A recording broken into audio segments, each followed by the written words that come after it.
Hello and welcome to the Apex Talk podcast with your host Gary Hobson.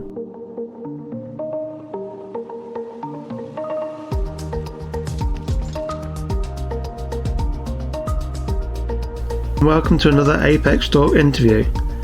In this episode I speak to a man known for his less than serious attitude to racing, Mr. Exit 13 and organiser of the Carbonate EuroIrishShop.com Hyundai Coupe Cup Championship, Jon Winter. We talked a little about Jon's experiences in developing a brand new car into his championship. I'm Gary Hobson and this is Jon Winter. Good evening. Good evening, good morning, Winter. So, I've been up since 7, it feels like evening. Yes, for a lot of people Cadwell Park is a bit of a distance from where they live, so unless you're local it is quite a day out. It's a fair trek, but it's a lovely circuit, so great fun to drive. So you build cars for the Hyundai Coupe Cup Championship. Mm-hmm. How many years has that been racing? We've been with Bark now about 3 years, which I would say is when it properly started to roll. We were with another club beforehand, and basically they weren't interested in helping. They got to the stage where the drivers didn't want to race with them, so we went to Bark basically, and it's been a brilliant relationship. Can't fault it. So for me, even though a lot of the development was done before we came to Bark, as far as I'm concerned, the series has really started and been gestating and doing what it should do for the past 3 years with Bark. So the cars that you're racing are all one-make cars, aren't they? They're all cars. Yeah, they're all Hyundai Coupes. They're all the RD, what's designated RD, apart from the one that I'm running, which is a development car, which is going to be introduced next year, which is the later model. The RD comes in two forms. There's what's called a Gen 1 and a Gen 2, and it's just appearance. So bumpers and bonnets and slam panels and tailgates and stuff like that. There's no advantage in one car over the other. It's successfully built on that basis for quite some time now. But the cars are becoming scarcer because they're coming up, some of them are 20 years old.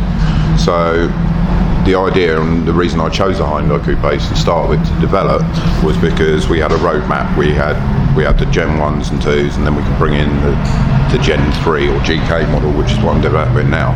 And then after that we've got the TS3 series, I think it's called a TS3, which is fundamentally the same shell but with different panel work again to give different appearance. But the good thing about that is it means that all the development work with homologating new cages and getting cages done by safety devices and this, that and the other is already done now for the future, so it stands us in good stead to. And all those cars are basic front wheel drive coupe cars, aren't they? They're not far off a road car. It's looking at the RDs, it's a safety devices cage, AVO suspension, coilovers, pads, tyres and filtration. The engines are standard. All the braking components, it's only material that's different. They're not far from a standard road car really, but it's just when we developed it, we spent time developing the bits that matter. So it's just snowballed really on the part. We haven't changed the specification of the car since I first built it. The only thing that we changed is tyres. That does mean that the racing is cheap, isn't it? In theory you could go and buy a car that's an MOT failure and have it on track before the end of the year. Yeah, you could build your own car for, I reckon, an RD you could put on the track for $3.5 grand easily. Not many racing that you can do that, is there? And the parts are plentiful, and the cars are so strong. Engine failures are very rare. We'll probably have 4 or 5 today now, so I'm not going to say anything else. They're strong, and they, I think last year over the 7 rounds, so 14 races, we had 2 mechanical retirements, and that was it. I think one of the drivers in your championship, Mark Dicken, managed to have an engine failure, and instead of buying just a replacement engine, he went on eBay and bought an entire car for less than the cost of an engine would have cost from breakers. Yeah, he bought an engine for an entire car for 150 quid that had been sat down near some fishing ground or something. And I suppose having an engine from a car like that, it will be broken in, so in theory, possibly an older engine could be better than a newer, lower mile engine. Well, they're all going to be old engines, aren't they? When you're only 20-year-old cars. We've had cars racing with 150k engines in them. So when the series was in its formative years, I ran an engine that I bought for £150 from a scrapyard in an older shop. I ran that for 3 years. Just cam belted it, water pumped it. You can't do anything to them anyway. No. Slung it in, it was good to go. So it is the ethos of cheap racing. Cheap and easy. If you were to buy a Hyundai Coupe Cup car, you could race it in the Carbonate Hyundai Coupe Championship, but it also is eligible for lots of other championships. It will drop into lots of other things. People have raced in tin tops, as you said earlier, eligible for bark saloons. You know, there's a lot of things. We've done the Burkett. One of your team won it a few years back, didn't you? Yeah, we finished second the first year we done it in the wet. Lost the lead in the last 15 minutes, and then the next year it was dry and we thought we were on a hide into nowhere, but we just kept going round and round and round and working our way up, and we won. I suppose that's a testament for the reliability of the cars. They just keep going and going. It's very good. They're easy on tyres and everything as well, and they're easy to drive. They're hard to get the last bit out of. You were talking to me earlier about the new car that you're building, and it is a little bit difficult to drive at the minute. Can you tell us a little bit more about the new Generation 3? Every time it comes out, it's got something new on it. It's difficult to compare when you're improving. It's like, I came out the pit lane this morning, went through Hall Bends and didn't know what it was going to do when I turned into like the first sharp corner. And sure enough, rear tyre temperature's a bit of an issue now. So, but you know, after a few laps it comes in. The car feels good now. It's just, it needs development. It needs, you know, it needs more people running them, I think. It's faster than what the RDs were when we first started running those. So based on the same principles, we should be up, working our way up there once more people run them. And you are comparing a car that is less than 12 months old to a car that's had 5 years worth of development. Yeah. So there is quite a lot to come from it, but you need more people to run them. To be honest, the way that it's worked is better. If I'd have built it to, you know, the existing regs we used as a guideline, because I basically, you know, keep the same ethos with both of them. Yeah. They were used as a guideline, and you know, so the spec of the cars is roughly the same. But I think where I've got to put this. We talk about something else, I've forgotten. Okay. Your racing career, I've known you for a long time when we both played with toy cars. Yes. Radio control car racing. Yes. Some of us grew up and some of us didn't. You were obviously on the latter part of it. Yeah, no, I don't grow up. Your toys got bigger and more expensive. Yeah. So how did you go about racing? Did you just think, I've had enough playing with toy cars, I want to play full-size cars? I went to Silverstone Classic with my dad, and there was somebody there showing a Mark 1 MR2 race car. And it was a quick one, and I looked at it and went, Christ, that's horrible. You know, I could build something a lot better than that. I was more interested in building it than racing it at the time. And so I built one, and it was immaculate. I mean, it was more like a restoration than a build. Went out and ended up, in a couple of years, I won my first race in it on Brands GP circuit. But the MR2 Mark 1s, this was when we were running for the other club, they were getting thin on the ground and wanted something to come in that could potentially replace it. So I took it on and developed the Hyundais, and that's how that happened. And the Hyundais were much more fun to drive, much more forgiving and and a lot cheaper to run. Being front wheel drive, if you do have a moment with it, you can just pull the car forward using the front end. Whereas with Toyotas, they're more of a pendulum, they go where they want. The MR2s, they have a very, I can't think of what the word is, it's like a slip angle. You can only get them so far sideways before they suddenly go, nope, I want to go the other way now, and they snap round. It does end up with a car that is difficult to drive. There was a lot of carnage in MR2 racing, which also pulled me away from it a bit. But no, it's it did its job, and we're here now with all this. So it's nice. The business you run, Exit 13. Can you explain what the reasoning behind that name is? Because I've seen it around a lot, and nobody seems to know what it's about. Before I did Exit 13, as you know, I used to work for magazines. One was to do with RC car racing, which is obviously how I know you. Yes. So, but I was assistant editor on that magazine, and another one to do with scale modelling. And I was living on the south coast at the time, and I was offered the job to go and work for the magazines. And it is basically, I used to come off the M1 at Junction 13. Right. It's literally and that was it. I wanted a name for a company that was people would remember and nondescript, because then you never know where things are going to take you. When I started the company, I didn't envisage having a sodding great truck with loads of race cars in it and running a series. So things change. It had to be something that was sort of inert. So Exit 13 worked quite nice. So what is your business activities at the minute? The company started off mainly doing vehicle graphics and liveries. Used to do a lot of race cars and this, that and the other. That side of the business now, because we're only small,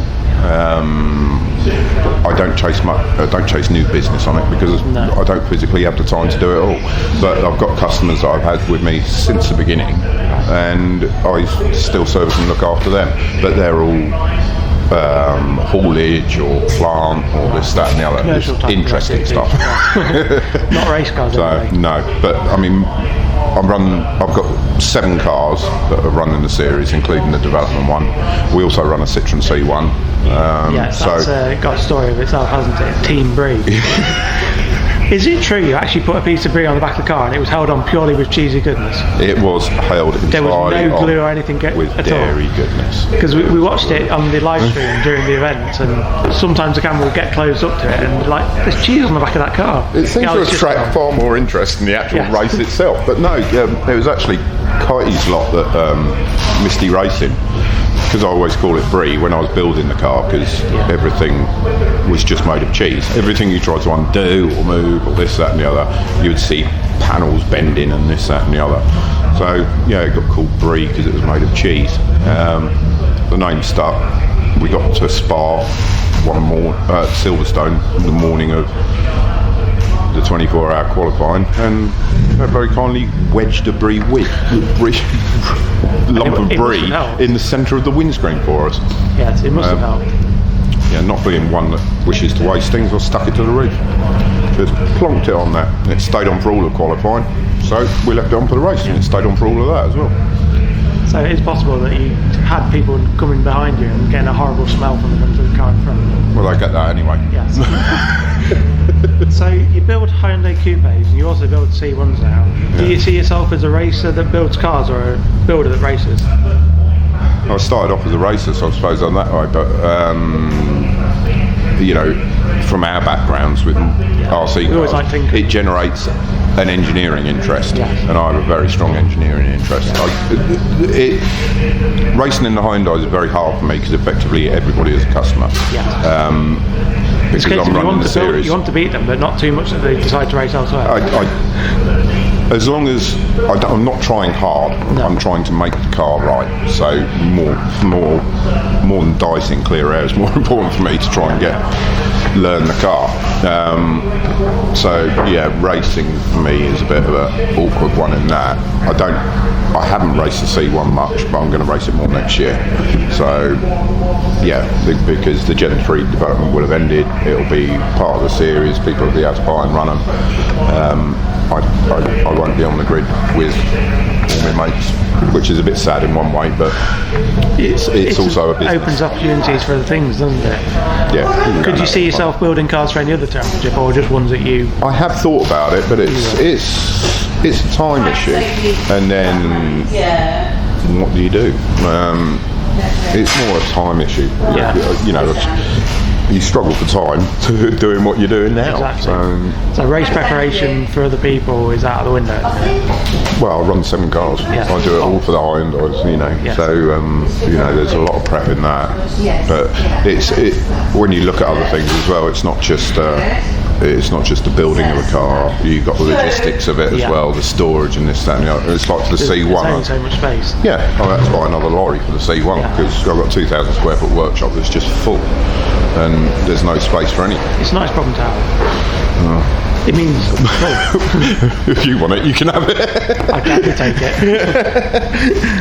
No, it's good. You can't. The situation I'm in, I can't complain about it. Really, it's great. So 2020, you're looking at maybe several more Gen 3 cars. Yeah. There's mutterings amongst the paddock, people that want them and this, that, and the other. There's also a good deal of interest from outside. And there's people that are racing with us already, which is very good. But I mean, there's 5 of the RDs in building. People have managed to find People are still bringing original cars out. They're still bringing original cars. But I've got cages in stock and all the development parts on the new car. As soon as I'm happy with that car, I push the button on it and write the regs for it. So at the moment it's just running in a separate development bracket that I can basically do what I want. To get up to speed. It is possible that you could see a championship entirely full of the new cars and possibly longer races instead of just a sprint format. We have talked about doing a 2-driver enduro, but again it's time to sort it and get in the track time. But we'd like to run an endurance race. I think it has to be under an hour and a half, otherwise it needs another it's insurance or something like that, but anyway, it's by the by. But we're looking at doing it with running 2 drivers. One driver's got to be a series driver, the other driver has got to not be a series driver. Just get other people out in the cars, get some interest in, because everybody that's driven them has loved it. You have had a few drivers that have come and joined and enjoyed the cars so much they've gone and raced them elsewhere, but also come back and race. So I mean, the love is there for that. We don't lose many people, year on year. We've got a large proportion of our grid has been with us since the beginning. So it's good from that point of view. Obviously, doing something right there. You'll get people that have to quit racing or do this. I think life gets in the way. Everybody that we've lost is basically not racing now due to outside influences, in personal life. So it's the way you go sometimes. It is. There are other things in life, and other things are, believe it or not, more important. You may not think it when you're in the car, but at the end of the day, there's other things that are happening. So, but no, it's all going good. Brilliant. Jon Winter, thank you very much for talking to us. Thank you very much for giving me the time. Apologies for the extra unwanted sound there at the end of this interview with Jon. Circumstances outside of our control meant we were sharing a space for recording with hospitality unit setting up for an awards do later that evening, so we were a little bit encroaching into their space. Thank you for taking the time to listen to the Apex Talk podcast. Don't forget to like, share and subscribe to all our social media channels: Instagram at the Apex Talk, Facebook at Apex Talk, and YouTube at Apex Talk.